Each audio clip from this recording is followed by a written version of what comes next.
Hey guys, Eric Peacock here with our Little Black Dress weekly video, and here I want to talk about a concept I think is really important for long-term success, and it's called discipline versus feelings. And one thing you can do is look at athletes that are very successful and how many hours a week that they train to be good at their sport.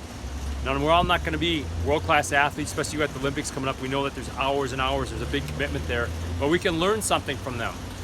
And it's pretty cool. Like a few years ago, I listened to this, and it still sticks with me to this day. I listened to a bunch of athletes being interviewed, and they were NCAA college athletes, and the guy was a pastor, he was asking these athletes how many hours a week did they train, and it was crazy amounts of hours that they put in the gym trying to hone their skill for their sport.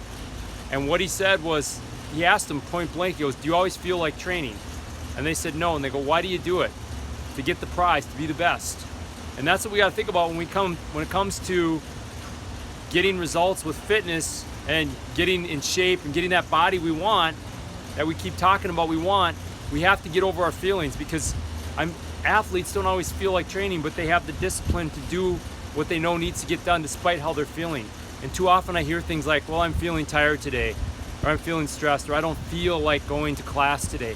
If you always run your life by your feelings and do what your feelings tell you to do, you're never going to get the success that you want.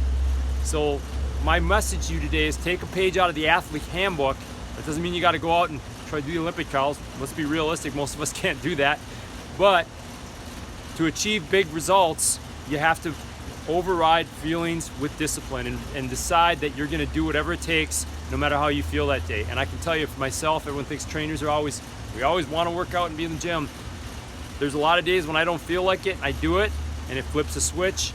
And all of a sudden, because I did that act of beating my feelings and sticking with my discipline, it fires me up and it helps me get through my day. And that, you see that a lot of clients will tell you that. So feelings have to come second to discipline if you're going to be successful. That's my message for this week. We'll see you next week, LBD crowd.